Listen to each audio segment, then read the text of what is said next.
शांति पैदा हो। तो इसके लिए सरकार हमारी जैसे जैसे जरूरत पड़ रही है पाकिस्तान को करारा जवाब दे रही है। कल भी उनके 4 एयर स्पेसों को सरकार ने जाकर ध्वस्त कर दिया, निपटा दिया। लेकिन शुरुआत हमने नहीं की है। जो पाकिस्तान करता है, हमने हमला किया आतंकवादियों को खत्म करने के लिए। हमारी सेना ने खत्म किया वहां जाके आतंकवादियों के अड्डों को। लेकिन पाकिस्तान के आतंकवादियों के साथ साथ पाकिस्तानी सेना भी हमारे देश के निर्दोष नागरिकों को उन पे आक्रमण कर रही है। उन पे अभी बीच में हम देख रहे हैं कि रात को रोज कहीं ना कहीं अटैक उन पर कर रही है। तो जो पाकिस्तान की मानसिकता, हमारी मानसिकता उनके जनमानस को हानि पहुंचाने की नहीं है। हमारी मानसिकता है पाकिस्तान से आतंकवाद का खात्मा करना, आतंकवादियों को निपटाना। लेकिन वहां की सेना हमारे देश के नागरिकों को टारगेट करना चाहती है। लेकिन सेना के लिए भी हमारी सेना बिल्कुल अच्छे से खड़ी हुई है और जैसा वो चाहेंगे वैसा दबाव देके उनका निपटारा हमारी सरकार करने वाली। लेकिन आप लोगों का समर्थन सेना का मनोबल बढ़ाने के लिए परसों एक कार्यक्रम है।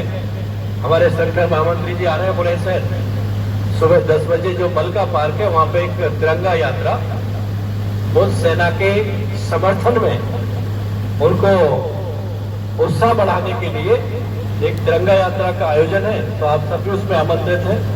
आप आएंगे तो और अच्छी भव्य तिरंगा यात्रा वहां पे निकलेगी मलका पार्क, सोमवार को सुबह 10 बजे से। और इसमें सोशल मीडिया के माध्यम से भी जो हमारे साथी सोशल मीडिया पे एक्टिव है, अपनी वीडियो बना के कि हमारी सेना के जवानों का हम आभार करते हैं और उनके साथ है और भारत की सेना के साथ पूरा देश है, तो उनका मनोबल बढ़ेगा। और वो अपने सेना के जवान कोई विदेशी थोड़ी है, आप ही के परिवार के, बल्कि बुलंदशहर के। तो मुझे लगता है हर गांव में, पूरा कई क्षेत्र में, तो हर गांव में से, हर घर में से एक जवान सेना में हमारी सेवा करता है। तो उनकी अच्छे स्वास्थ्य के लिए और आशीर्वाद के रूप में हम उनकी कामना करें। और निश्चित ही ये मैं आपको भी बधाई देता हूं कि जो सब चीजें हो रही है, मैंने भी कहा मोदी जी ने ये कर दिया, मोदी जी ने वो कर दिया, हमारे नेताओं ने भी कहा। लेकिन मोदी जी तभी करे जब आपने मोदी जी को वहां बिठाया। एक नहीं, 2 बार नहीं, 3 बार आपने मोदी जी को बिठाया हुआ। तो ये जो ताकत है, ये जो मोदी जी को ताकत दी है करने की, वो आपकी वोट की ताकत है। आपने वोट दी, मुझे यहाँ से 3 बार चुन के भेजा, हमारे प्रदेश में 2 बार सरकार बनवाई। उसी ताकत का परिणाम है कि आज केवल देश हमारे देश के सामने नजर नहीं मिला सकता है। और जरा सी नजर उठाने की कोशिश करता है तो एक करता है, 4 उसके बदले में हमारी सेना के जवान बदला लेके उससे आते हैं। तो मैं आपको बधाई भी देता हूं और आपको धन्यवाद भी करता हूं कि आपने जो प्रधानमंत्री जी एक नया काम करने वाले, एक राष्ट्र एक चुनाव का, आप लोगों का समर्थन उसमें मिला। सभी का धन्यवाद, सभी को नमस्कार, सभी को जय श्री राम।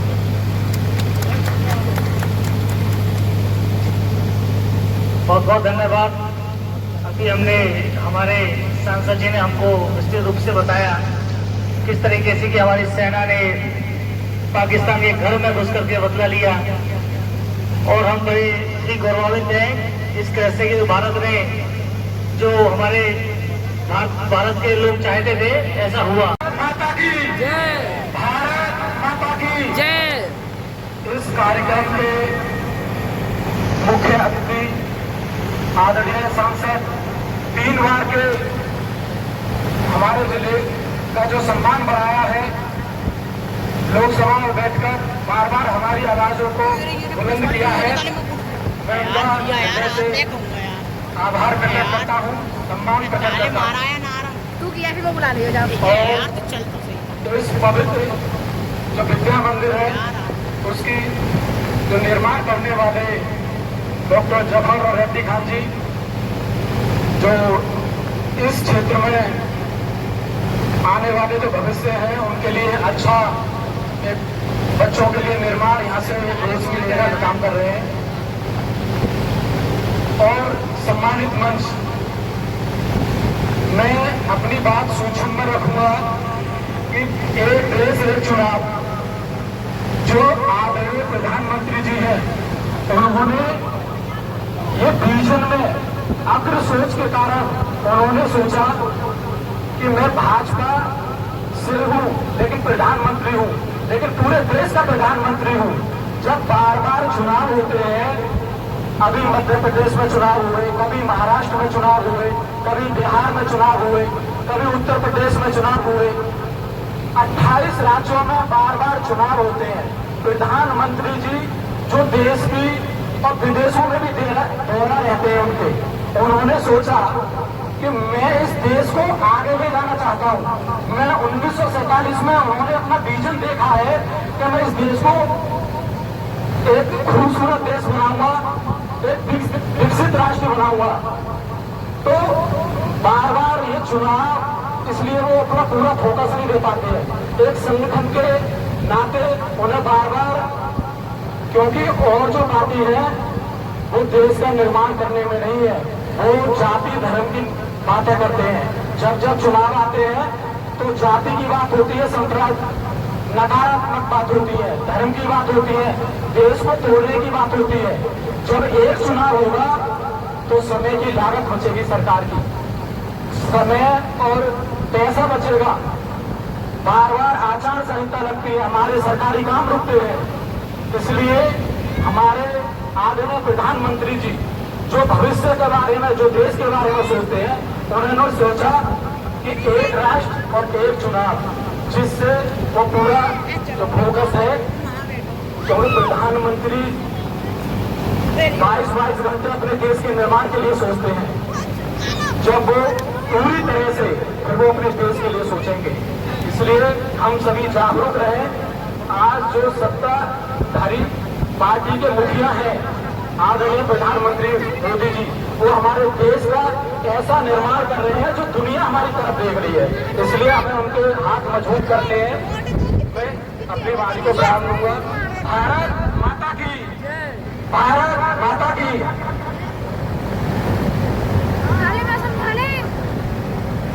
बहुत बहुत धन्यवाद देवदत्त जी। ये जो जनरेटर का जो काम देख रहे हैं, जो जनरेटर वाले हैं, वो कृपया मंच पे आ जाए। जनरेटर वाले अभी इसी कड़ी में अभी हमें दीपक जी ने बताया, उमेश जी ने बताया, मैं आगे हमारे दिवाई के पार्टी हमारे चेयरमैन जो भाजपा से जीत के आए हैं, पहली बार उन्होंने भाजपा के टिकट पर पर्चा लहराया है, जीत दर्ज की है। मैं अरुण सिंह जी को आमंत्रित करूंगा, वो आए मंच पर आकर के एक राज्य के चुनाव के संबंध में अपने विचार रखें। चलो अरुण सिंह जी, चेयरमैन सर भाई। धन्यवाद पवन जी। भारत माता की, भारत माता की। भाइयों, आज एक राष्ट्रीय चुनाव पर जो ये मीटिंग की है, इसमें हमारे लोकप्रिय सांसद श्री डॉक्टर भोला सिंह जी मंच पर विराजमान है तथा इस प्रोग्राम के करने वाले डॉक्टर जफर अहमद और श्री मुकेश जी, श्री मुकेश चौधरी जी, उमेश शर्मा जी, राहुल प्रधान जी, नेत्रपाल सिंह जी, रमेश प्रधान जी, रामचंद्र प्रधान जी, रमानाथ प्रधान जी, रत्नकांत प्रधान जी, बंटी प्रधान जी, प्रमोद प्रधान जी, संतोष प्रधान जी, गोविंद जी और उमेश कौशिक।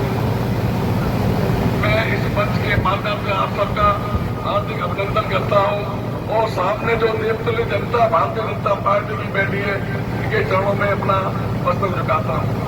हमारे देश के ऐसे प्रधानमंत्री जो जिनका विश्व में लोहा माना जाता है, उन्होंने जब देखा कि हमारे भारतवर्ष में अमूमन हर 6 महीने बाद एक चुनाव होता है, इससे हमारे भारतवर्ष का विकास रुक जाता है और अनेक प्रकार की दुश्मनी बन जाती है। जब बार बार चुनाव होते हैं तो हमारी जनता भी इससे उग जाती है। उन्हें सबको देखते हुए पूर्व राष्ट्रपति श्री रामनाथ कोविंद जी की अध्यक्षता में एक कमेटी गठित की, जिसने एक राष्ट्र एक चुनाव के विषय में सारे देश में भ्रमण करके जनता की जानकारियां ली।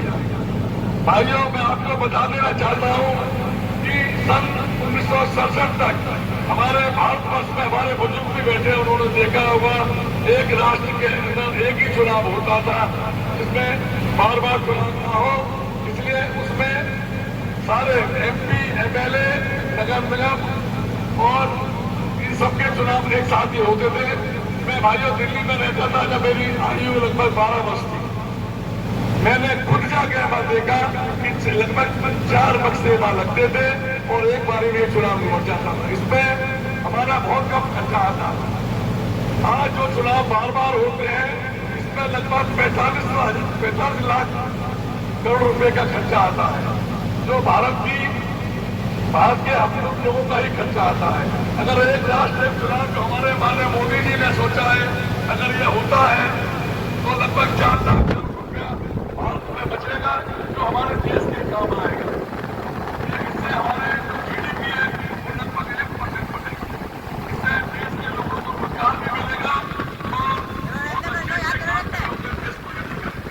इसलिए हमारे प्रधानमंत्री जी ने सब सोचते हुए जनता के बीच में जाने के लिए हमारे अपने नेता है उनको भेजा है कि जनता को बताया कि एक राष्ट्रीय चुनाव में अपने विचार रखें और जनता इसमें फॉलो करे। और भाइयों इस बात को मैं चाहता हूँ सब लोग अपने पड़ोसी को भी बताएं कि एक राष्ट्रीय चुनाव से देश की तरक्की होगी, इसके बहुत से फायदे होंगे। धन्यवाद। बहुत बहुत धन्यवाद चेयरमैन साहब। अभी हमारा एक राष्ट्र एक चुनाव के संबंध में हम लोग एकत्र हुए हैं। सभी हमें विस्तृत रूप से जो मार्गदर्शन मिलने वाला है, हमारे सांसद जी का मार्गदर्शन मिलने वाला है। लेकिन मैं इस सूक्ष्म में मैं थोड़ा सा बता रहा हूँ आपको हल्का सा। एक राष्ट्र एक चुनाव जिस सबने बताया 1951 से जिस समय हमारा संविधान को अंगीकार जब किया गया, उसके बाद 1951 से आम चुनाव शुरू हुए और लगातार 3 बार आम चुनाव होते रहे। और उन आम चुनावों के बाद 1968-69 में हमारी और 70 की जो लोकसभा थी वो भंग हुई। उसके बाद राज्यसभा कुछ भंग हुई और भंग होते होते होते होते ये चली है स्थिति कि जब भी देश में चुनाव है, आज ये इसका चुनाव है, कल उसका जो मार्ग है वो प्रशस्त का है। आज जो देश विश्वगुरु बनेगा हमारा बनने जा रहा है। अभी आपने देखा होगा कि पाकिस्तान की तरफ से अभी बहुत बड़ा हमला किया गया हमारे पहलगाम में। उसमें हमारे निर्दोष 26 लोगों की जान चली गई। एक बहुत ही बुरा कारण हमला था पाकिस्तान का। उसके जवाब में ये मोदी जी हैं, घर में घुस के जवाब देते हैं, अंदर घुस के जवाब देते हैं। ये पहला भारत नहीं है। पहला भारत बांग्लादेश अलग हो गया, पाकिस्तान अलग हो गया, पाकिस्तान अब भारत अलग होने वाला नहीं है। ये मोदी जी हैं। अगर ये अपनी बाजू फैलाएंगे, दोनों बाहर फैलाएंगे तो ये पाकिस्तान और बांग्लादेश को समेटने का जज्बा रखते हैं। उन बाजू में बांग्लादेश और पाकिस्तान समेटने का जज्बा रखते हैं। ये वो भारत है, ये वो मोदी जी के नेतृत्व वाला भारत है।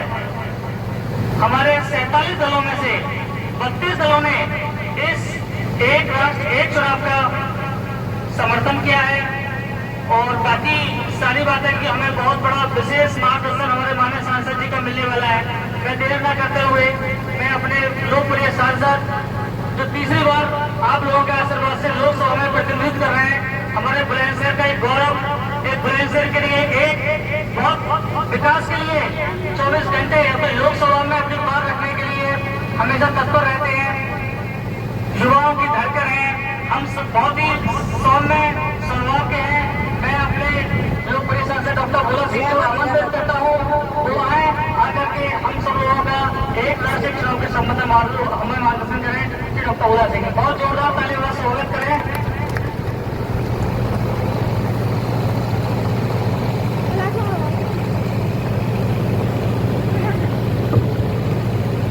बोलो भारत माता की, भारत माता की। आज रेवाड़ी विधानसभा के अमीर मंडल के एक राष्ट्र एक चुनाव के इस गोष्ठी में हमारे बीच में मंच पर उपस्थित हमारे इस कार्यक्रम की अध्यक्षता कर रहे आदरणीय श्री वीपी सिंह जी और जिन्होंने इस कार्यक्रम का आयोजन किया, अपने विद्यालय में सभी क्षेत्रवासियों को आमंत्रित किया, डॉक्टर जफर अहमद जी, अपने रेवाड़ी नगर पालिका के चेयरमैन श्री अरुण सिंघल जी, उपस्थित हमारे अनूपसर के तीसरी बार के मंडल अध्यक्ष मुनीश शर्मा जी, अपने आप के यहाँ के मंडल अध्यक्ष श्री मुकेश चौधरी जी, पूर्व मंडल अध्यक्ष हमारे उमेश जी, अपने बीच में उपस्थित हमारे राहुल प्रधान जी, नेत्रपाल जी, रमेश प्रधान जी, रामचंद्र जी, जमुनादास जी, धन प्रकाश जी, बंटी प्रधान जी, प्रमोद जी, संतोष जी, गोविंद जी, उमेश जी कोटला, नरेंद्र जी भैलई और चेतन प्रधान जी उपस्थित हैं, नरेश जी उपस्थित हैं, योगेश जी हैं, योगिंदर जी हैं, हमारे पिंटू जी बैठे हैं, मंडल अध्यक्ष पिंटू जी आ जाओ इधर, नागपुर से, और मंचासीन हमारे सभी अतिथिगण और सामने उपस्थित सभी हमारे सम्मानित इस क्षेत्र के प्रबुद्धजन और हमारे नौजवान साथियों और हमारी मातृशक्ति। अभी वक्ताओं ने हमारे विचार एक राष्ट्र एक चुनाव के विषय में आपके बीच में कुछ दिए और आपको ये भी जानकारी थी कि जब हमारा देश आजाद हुआ और आजादी के बाद जो पहला चुनाव हुआ, वो पहला चुनाव पूरे देश में, पूरे लोकसभा का और सारी विधानसभाओं का एक साथ चुनाव हुआ। धीरे धीरे आप लोग सहयोग करते रहे, कांग्रेस यूपीए की सरकार आती रही। एक समय ऐसा आया कि आते आते जब 1971 हुआ और उसमें उस समय की प्रधानमंत्री श्रीमती इंदिरा गांधी जी स्वयं चुनाव हार गई। उनके चुनाव हारने के विरोध में लोगों ने कोर्ट में मुकदमा फाइल किया और कोर्ट ने उनके जो अवैध चुनाव जीती थी उसको अस्वीकृत करते हुए उनको 6 साल के लिए बर्खास्त कर दिया कि 6 साल तक चुनाव भी नहीं लड़ पाएंगे। लेकिन कांग्रेस ने जैसा जहां मौका मिला, क्योंकि उनको सत्ता में रहना था,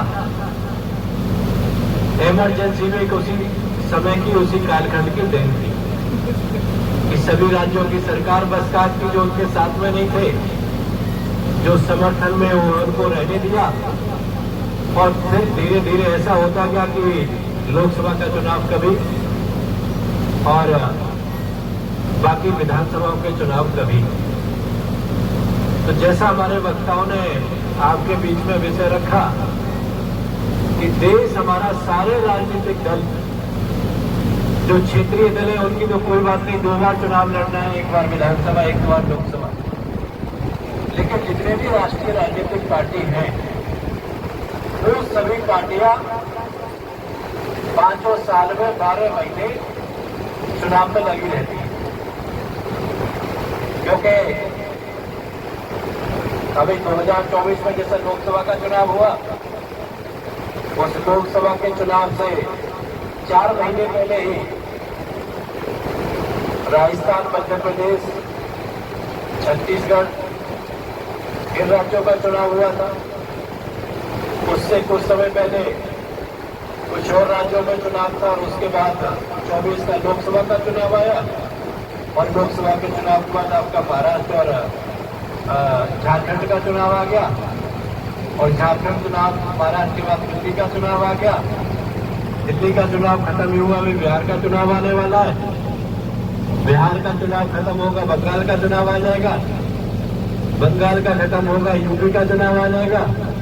यूपी का खत्म होगा, फिर वो रिपीट हो जाएगा राजस्थान, मध्य प्रदेश, छत्तीसगढ़ का, और फिर 29 में लोकसभा आ जाएगा। तो जितनी भी राजनीतिक पार्टियां हैं, जितने भी राजनीतिक दल हैं, उनके कार्यकर्ता, सभी नेता और उसके साथ साथ सभी सरकारी मशीनरी कहीं ना कहीं, जैसा हमारे वक्ताओं ने कहा कि जो फोर्स होती है हमारी उत्तर प्रदेश की फोर्स कहीं और चुनाव कराने जाती है, कहीं और की हमारे यहाँ आती है, और की कहीं और जाती है, यानी हमेशा 5 साल देश का समय चुनावों में जाता है। तो माननीय प्रधानमंत्री जी ने एक बड़े विजन के साथ में संसद में ये विस्तार, पूरे राष्ट्र का एक चुनाव होना चाहिए। देश में लोकसभा के चुनाव के साथ ही आम चुनाव के साथ ही सभी विधानसभाओं के चुनाव हो जाए, ताकि बार बार ना तो राजनीतिक पार्टियों को, न ही चुनाव आयोग को और न ही सरकारी मशीनरी को, न ही देश की जनता को बार बार समय भी लगता है, पैसा भी लगता है और आदमी परेशान भी हो जाता है। कई बार आपने सोचते हो कि अभी तो 2 साल पहले वोट डाली हुई, फिर वोट आ गई, सरकार तो बनी जाएगी, क्या करना है वोट डाल के। तो कई विषयों को ध्यान में रखते हुए ये निर्णय सरकार ने लिया कि पूरे देश में लोकसभा के चुनाव के साथ ही सभी विधानसभाओं का चुनाव हो जाए। और इसका सरकार ने संसद में लाके जेपीसी बना दी, जॉइंट पार्लियामेंट्री कमेटी। उस पार्लियामेंट्री कमेटी में सभी पार्टियों के सांसद हैं, वो इसके नेता हैं, उसके मेंबर हैं। कोई भी राजनीतिक दल ऐसा नहीं छूटा है जो संसद में है जिनके सांसद उनको उस कमेटी में न रखना। अब उनके सुझाव आएंगे, कुछ लोगों के पक्ष में भी सुझाव होंगे, कुछ लोगों के विपक्ष में भी सुझाव होगा, क्योंकि हमारे देश में 2 तरह के लोग हैं। एक ऐसे लोग हैं कि अच्छा हो रहा है तो भी अच्छा है, और कुछ ऐसे हैं कि अच्छा हो रहा है तो भी अच्छा नहीं हो रहा। आप लगातार देख ही रहे, जब से मोदी जी प्रधानमंत्री बने, मोदी जी देश के हित के लिए कोई भी एक नया बिल पास कराते विरोधी लोगों को विरोधी करना है और उसमें कमियां ढूंढ के मोदी जी के सामने खड़ा होना है। अभी वक्फ कानून अमेंडमेंट करके लोकसभा में पास हुआ, लेकिन उसमें भी कुछ दिनों को आपत्ति रही। उसमें भी कई दल अपने वोट बैंक को बचाने के लिए, राजनीति में रहने के लिए एक अपने मुस्लिम भाइयों को भड़काने का काम कर रहे हैं कि मोदी जी ने पता नहीं क्या पहाड़ उनके ऊपर तोड़ दिया।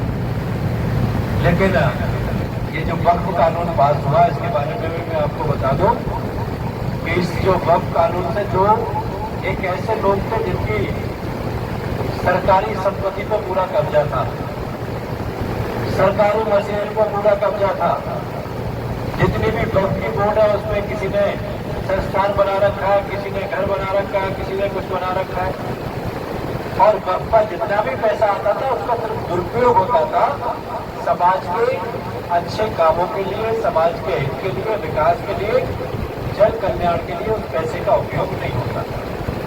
तो जो मोदी जी कानून में बदलाव किया, इससे तो उसका पैसे का सदुपयोग होगा।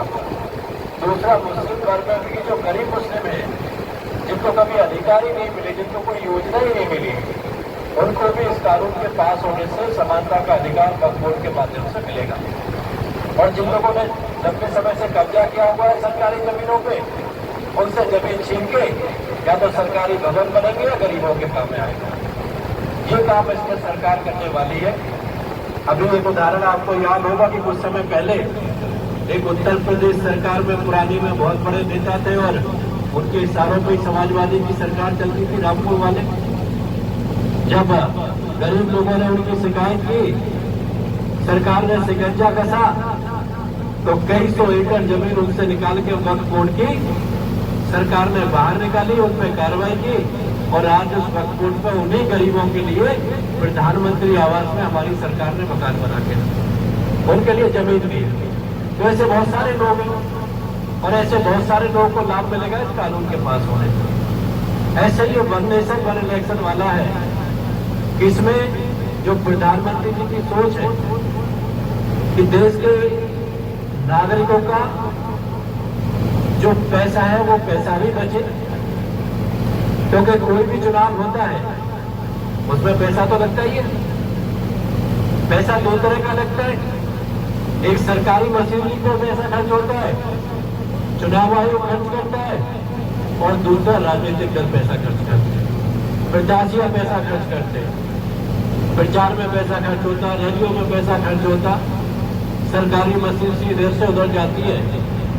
तो आप ये देखिए कि जब लोकसभा के चुनाव के साथ एक दूसरी ईवीएम मशीन तो रखी जाएगी, हर बूथ पे 2 ईवीएम मशीन रखनी है, एक लोकसभा का वोट डलेगा, एक विधानसभा का डलेगा। अब जो उसमें कर्मचारी मांग रहे थे और सांसद के साथ टाइम से वोट मांग रहे थे, तो समय भी कम लगा, जनता को भी कम समस्या हुई और पैसा भी कम खर्च हुआ। तो जितना लोकसभा के चुनाव में खर्चा होता है, इसी खर्चे में सारे विधानसभा में भी चुनाव हो जाएंगे। तो आप बताइए कि जो पैसे की इतनी बर्बादी होती है, दूसरा समय लगता है, दो चीजें हो गई, पैसा और समय। तीसरा एक है कि जो सरकार बनती है, अगर एक साथ चुनाव पूरे देश का हो जाएगा तो उन सरकारों को, प्रदेश की और केंद्र की सरकारों को 5 साल पूरा विकास करने का मौका मिलेगा। 5 साल कोई काम नहीं है उनके पास, फिर वो ये नहीं कह सकते कि वो चुनाव आ गया था जिसमें बिजी हो गए इसलिए काम नहीं हो पाया। उसमें आचार संहिता लगी थी। कोई भी चुनाव होता है, कम से कम एक चुनाव में 6 महीने तो आचार संहिता में निकलते हैं, क्योंकि पहले चुनाव आने से पहले लगती है 3-4 महीने, और उसके बाद फिर जब रिजल्ट आ जाता है, सरकार बनने में समय लगता है, फिर कहते हैं कि जब सरकार बनी अब काम और मतलब एक साथ तो आप विधानसभा चलता, 6 महीने लोकसभा चलता, फिर पंचायतों के चुनाव आ जाते हैं, उसमें भी 6 महीने निकलते हैं, नगर पंचायत नगर पालिका के भी आ जाते हैं, उसमें भी समय लगता है। तो यानी अगर मोटा मोटी हम देखें तो 5 साल में 2 साल आपका समय चुनावों में निकल जाता है एक प्रदेश का। तो इसके लिए प्रधानमंत्री जी ने 3 दिशा को सोचते हुए समय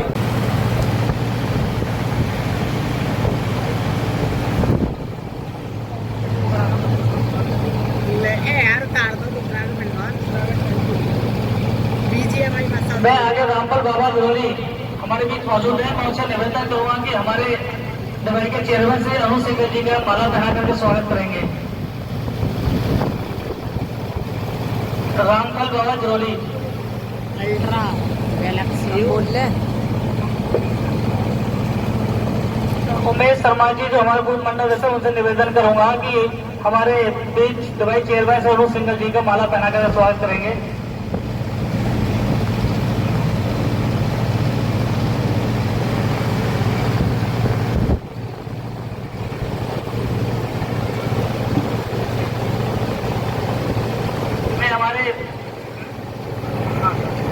नागेंद्र जी भले ही हमारे बीच मौजूद है, वो भी आ जाए, मंच पर अपना स्थान ग्रहण करें। हमारे बीच में राहुल प्रधान जी हैं, मैं उनसे निवेदन करूंगा कि वो हमारे माननीय सांसद जी का माला पहना करके स्वागत करेंगे। राहुल प्रधान जी।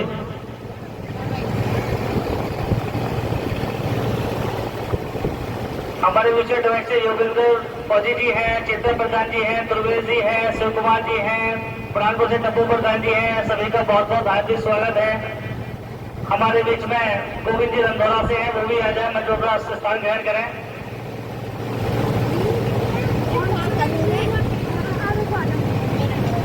इसी स्वागत की कड़ी को आगे बढ़ाना श्याम त्यागी से मैं निवेदन करूंगा कि वो आए, मंच पर आकर के हमारे मनीष शर्मा जी का स्वागत करें। श्याम त्यागी जी और आगे में उमेश जरौली हैं और राजकुमार प्रधान जी, उनसे निवेदन करूंगा आकर के हमारे नेत्रपाल सिंह गुरु जी का स्वागत करें। आगे में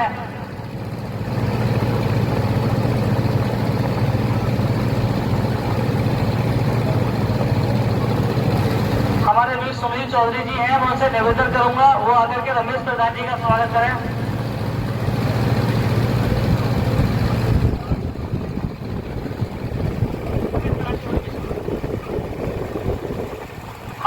रामकुमार एरिया जी हैं, वो आए, मैं अनुरोध करूंगा वो आकर के हमारे भी रामचंद्र प्रधान जी हैं, उनका स्वागत करें।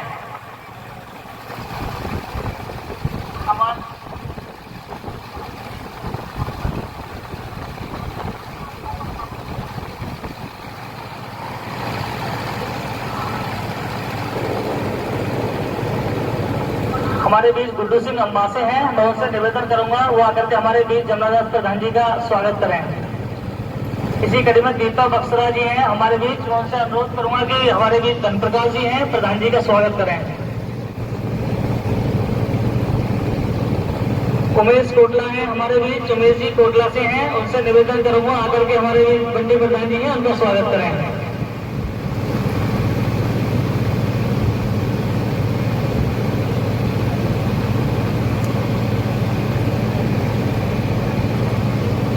सुमन चौधरी जी हैं हमारे बीच वीरपुर से, मैं उनसे निवेदन करूंगा।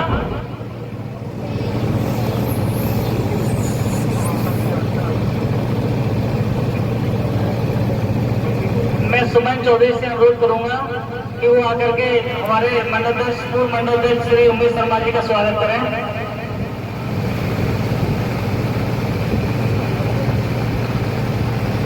इसी स्वागत की कड़ी में आगे हमारे MDL के इंटर कॉलेज झिरोली के मोहद्दीन जी हैं जो अध्यक्ष हैं, उनसे अनुरोध करूँ कि हमारे माननीय सांसद जी को सॉल पहना करके स्वागत करेंगे वो, तो वो आए और सॉल पहना करके स्वागत करें श्री मोहद्दीन जी। और इसी आगे स्वागत की कड़ी में FD खान जी हैं, वो भी सॉल पहना करके स्वागत करेंगे, वो भी आज हमारे माननीय सांसद जी का सॉल पहना करके स्वागत करें। और मैं सभी स्कूल का स्टाफ